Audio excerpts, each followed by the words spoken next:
Hello, welcome to my channel Sherin PSC tips. നമ്മൾ കഴിഞ്ഞ ക്ലാസ്സിൽ പഠിച്ചത് ശ്രീനാരായണ ഗുരുവിനെ കുറിച്ചാണ്. അദ്ദേഹത്തെക്കുറിച്ച് നമ്മൾ മുഴുവനായിട്ടും ക്ലാസ്സിൽ കവർ ചെയ്തിട്ടുണ്ടായിരുന്നില്ല. അപ്പോൾ ബാക്കിയുള്ള പോയിൻറ്റ്സാണ് നമ്മൾ ഈ ക്ലാസ്സിൽ കവർ ചെയ്യുന്നത്. അപ്പോൾ എല്ലാവർക്കും വീഡിയോയിലേക്ക് സ്വാഗതം. നമ്മൾ പറഞ്ഞു നിർത്തിയത് അദ്ദേഹം ആലുവയിൽ 1924 സർവ്വമത സമ്മേളനം നടത്തിയെന്നാണ്.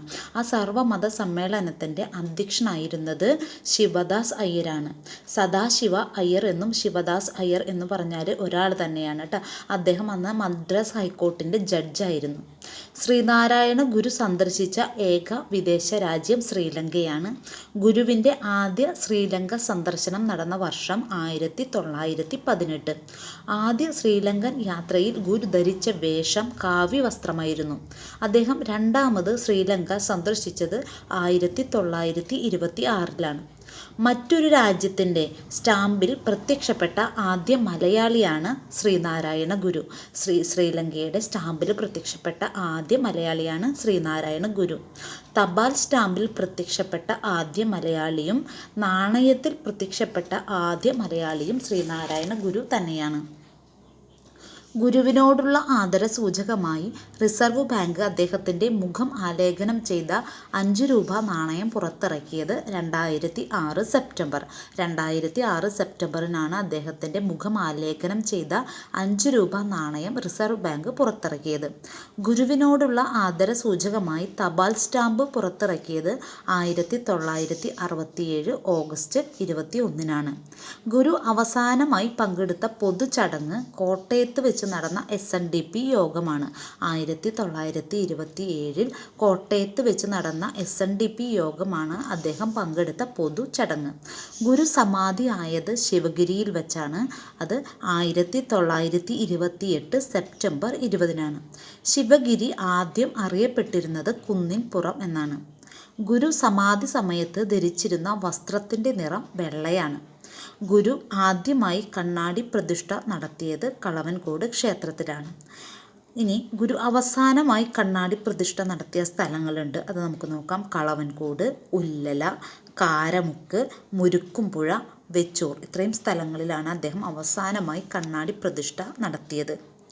ഗുരു അവസാനമായി പ്രതിഷ്ഠാകർമ്മം നിർവഹിച്ച ക്ഷേത്രമാണ് ഉല്ലല. ഗുരു അവസാനമായി പ്രതിഷ്ഠാകർമ്മം നിർവഹിച്ച ക്ഷേത്രം ഉല്ലലയാണ്. ഇനി ശ്രീനാരായണ ഗുരു പറഞ്ഞ പ്രശസ്തമായ വചനങ്ങളുണ്ട്, കോഡ്സ് ഉണ്ട്. അത് നമുക്ക് ഓരോന്നായിട്ട് ഒരു 7 എണ്ണം ഉണ്ട്. ഇപ്പം നമുക്ക് ഓരോന്നായിട്ട് നോക്കാം. അദ്ദേഹം പറഞ്ഞത് സംഘടിച്ച് ശക്തരാകുവിൻ, ഒന്നാമത്തെ. 2 വിദ്യ കൊണ്ട് പ്രബുദ്ധരാകുക. 3 മതമേതായാലും മനുഷ്യൻ നന്നായാൽ മതി. 4 ഒരു ജാതി, ഒരു മതം, ഒരു ദൈവം മനുഷ്യന്. 5 ഞാൻ പ്രതിഷ്ഠിച്ചത് ഈഴവ ശിവനെയാണ് എന്ന് പറഞ്ഞത്. പിന്നെ 6 മദ്യം വിഷമാണ്, അത് ഉണ്ടാക്കരുത്, കൊടുക്കരുത്, കുടിക്കരുത്. 7 മനുഷ്യത്വമാണ് മനുഷ്യൻ്റെ ജാതി. ഇത്രയും പ്രശസ്തമായ വാക്യങ്ങളെല്ലാം പറഞ്ഞ വ്യക്തി ശ്രീനാരായണ ഗുരുവാണ്. ഞാനൊന്നുകൂടി പറയാം. സംഘടിച്ച് ശക്തരാകുവിൻ, വിദ്യ കൊണ്ട് പ്രബുദ്ധരാകുക, മതമേതായാലും മനുഷ്യൻ നന്നായാൽ മതി, ഒരു ജാതി, ഒരു മതം, ഒരു ദൈവം മനുഷ്യന്, ഞാൻ പ്രതിഷ്ഠിച്ചത് ഈഴവ ശിവനെയാണ്, മദ്യം വിഷമാണ്, അത് ഉണ്ടാക്കരുത്, കൊടുക്കരുത്, കുടിക്കരുത്, മനുഷ്യത്വമാണ് മനുഷ്യൻ്റെ ജാതി. ഇനി ഗുരുവിൻ്റെ ആദ്യ രചന ഗജേന്ദ്രമോക്ഷം വഞ്ചിപ്പാട്ടാണ്. ഗജേന്ദ്രമോക്ഷം വഞ്ചിപ്പാട്ട് അദ്ദേഹം സമർപ്പിച്ചത് ചട്ടമ്പി സ്വാമികൾക്കാണ്. അപ്പോൾ നമുക്ക് ഈ ഗജേന്ദ്രമോക്ഷം വഞ്ചിപ്പാട്ടുമായിട്ട് കൺഫ്യൂഷൻ ആവാനായിട്ട് സാധ്യതയുള്ള 2 കാര്യങ്ങളുണ്ട്. അത് ഞാനൊന്ന് പറയാം, അതൊന്ന് നോട്ട് ചെയ്തോളൂ. ശാകുന്തളം വഞ്ചിപ്പാട്ടുണ്ട്, അത് എഴുതിയത് പണ്ഡിറ്റ് KP കറുപ്പനാണ്. ശാകുന്തളം വഞ്ചിപ്പാട്ട് എഴുതിയത് പണ്ഡിറ്റ് KP കറുപ്പനാണ്. കുചേലവൃത്തം വഞ്ചിപ്പാട്ട് എഴുതിയത് രാമപുരത്ത് വാര്യരാണ്. രാമപുരത്ത് വാര്യർ. അപ്പോൾ നമുക്ക് അങ്ങോട്ടും ഇങ്ങോട്ടും ഈ വഞ്ചിപ്പാട്ടായ കാരണം മാറാനായിട്ട് സാധ്യതയുണ്ട്. അപ്പോൾ അതൊന്ന് പ്രത്യേകം നോട്ട് ചെയ്യണം കേട്ടോ. ഇനി ഒരു ജാതി, ഒരു മതം, ഒരു ദൈവം, ഇങ്ങനെയുള്ള ഈ വചനമുള്ള ഗുരുവിൻ്റെ പുസ്തകം ഏതാണെന്ന് ചോദിക്കുകയാണെങ്കിൽ ജാതി മീമാംസ. ഒരു ജാതി, ഒരു മതം, ഒരു ദൈവം, ഈ വചനമുള്ള ഗുരുവിൻ്റെ പുസ്തകമാണ് ജാതി മീമാംസ. അവനവൻ ആത്മസുഖത്തിനായി ആചരിക്കുന്നവയപരനു സുഖത്തിനായി വരേണം എന്നത് ഏത് കൃതിയിലെ വരികളാണ്? ശ്രീനാരായണ ഗുരുവിൻ്റെ ഏത് കൃതിയിലെ വരികളാണ് ഇതെന്നാണ് ചോദിക്കുന്നത്. അവനവൻ ആത്മസുഖത്തിനായി ആചരിക്കുന്നവയപര അപരന്നു സുഖത്തിനായി വരേണം എന്നത് ആത്മോപദേശ ശതകം 1897 രചിച്ച ആത്മോപദേശ ശതകം എന്ന പുസ്തകത്തിലെയാണ് കേട്ടോ. ഇനി 2014 ശതാബ്ദി ആഘോഷിക്കപ്പെട്ട ഗുരുവിൻ്റെ കൃതി ഏതാണെന്ന് ചോദിക്കുകയാണെങ്കിൽ അത് ദൈവദശകം. ഇനി അദ്ദേഹത്തിൻ്റെ കുറച്ച് പ്രധാന രചനകളുണ്ട്. നമുക്കത് ജസ്റ്റ് വെറുതെ ഒന്ന് പറഞ്ഞു പോവാം. പ്രധാനപ്പെട്ടതൊന്ന് നോട്ട് ചെയ്യാം കേട്ടോ. ഗജേന്ദ്ര മോക്ഷം വഞ്ചിപ്പാട്ട്, ആത്മോപദേശ ശതകം, തിരുത്തുറൽ വിവർത്തനം, ദർശനമാല, ദൈവദശകം, നിർവൃതി, പിന്നെ പഞ്ചകം, അദ്വൈത ദീപിക, അറിവ്, ചിദംബരാഷ്ടകം, ശ്രീകൃഷ്ണ ദർശനം, ജീവകാരുണ്യ പഞ്ചകം, അനുകമ്പാദശകം, ജാതിലക്ഷണം, ചിഞ്ചല ചിന്തകം. അങ്ങനെ കുറേ ഉണ്ട് കേട്ടോ. നമുക്കിതിൽ പ്രധാനപ്പെട്ടത് ഓർത്തിരിക്കേണ്ടത് നമുക്ക് മാത്രം ഒന്ന് നോട്ട് ചെയ്യാം. ഗജേന്ദ്ര മോക്ഷം വഞ്ചിപ്പാട്ട്, അതുപോലെ തന്നെ ആത്മോപദേശ ശതകം, തിരുത്തുറൽ വിവർത്തനം, ദൈവദശകം. ഇതൊക്കെയാണൊന്ന് പ്രധാനപ്പെട്ടതായിട്ട് നമ്മൾ ഓർത്തിരിക്കേണ്ടത്. അതൊന്ന് നോട്ട് ചെയ്യാം കേട്ടോ. 1999 ഡിസംബർ 31 ഗുരുവിന് നൂറ്റാണ്ടിലെ മലയാളി എന്ന് വിശേഷണം നൽകിയ മുഖപത്രമാണ് മലയാള മനോരമ.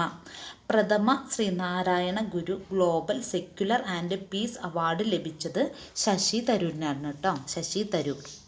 ശ്രീനാരായണ ഗുരു ട്രോഫി വള്ളംകളി നടക്കുന്ന കായലാണ് കന്നേറ്റി കായൽ. കരുനാഗപ്പള്ളിയിലെ കന്നേറ്റി കായലിലാണ് ശ്രീനാരായണ ഗുരു ട്രോഫി വള്ളംകളി നടക്കുന്ന കായൽ. International centre for Sreenarayana Guru studies സ്ഥിതി ചെയ്യുന്നത് നവി മുംബൈ, മഹാരാഷ്ട്രയിലെ നവി മുംബൈയിലാണ് international centre for Sreenarayana Guru studies സ്ഥിതി ചെയ്യുന്നത്. ഗുരുവിൻ്റെ ആദ്യ പ്രതിമ സ്ഥാപിക്കപ്പെട്ടത് തലശ്ശേരിയിലാണ്. 1927 ആദ്യ പ്രതിമ ശ്രീനാരായണ ഗുരുവിൻ്റെ സ്ഥാപിക്കപ്പെട്ടത് തലശ്ശേരിയിലാണ്. ഈ പ്രതിമ സ്ഥാപിക്കുന്നതിന് മുൻകൈയെടുത്ത വ്യക്തിയാണ് മൂർക്കോത്ത് കുമാരൻ. ഗുരുവിൻ്റെ ആദ്യ പ്രതിമ രൂപകൽപ്പന ചെയ്ത ഇറ്റാലിയൻ ശില്പിയാണ് സി തവാർലിയാണ്. ഇറ്റാലിയൻ ശില്പിയായ സി തവാർലിയാണ് ഗുരുവിൻ്റെ ആദ്യ പ്രതിമ രൂപകൽപ്പന ചെയ്തത്. ശ്രീനാരായണ ഗുരു എന്ന സിനിമ സംവിധാനം ചെയ്തത് P.A. ബക്കർ. ഗുരുവിനെ കുറിച്ചുള്ള യുഗപുരുഷൻ എന്ന സിനിമ സംവിധാനം ചെയ്തത് ആർ സുകുമാരൻ. മഹർഷി ശ്രീനാരായണ ഗുരു എന്ന കൃതി രചിച്ചത് ഭാസ്കരനാണ്.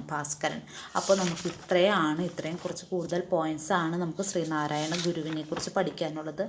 അദ്ദേഹം വലിയൊരു മനുഷ്യനാണല്ലേ. അപ്പോൾ ഒരുപാട് കാര്യങ്ങൾ ചെയ്തിട്ടുണ്ട്. അപ്പോൾ അതുകൊണ്ട് തന്നെ നമുക്ക് ആളെക്കുറിച്ച് കുറേ കാര്യങ്ങൾ പഠിക്കാനുണ്ട്.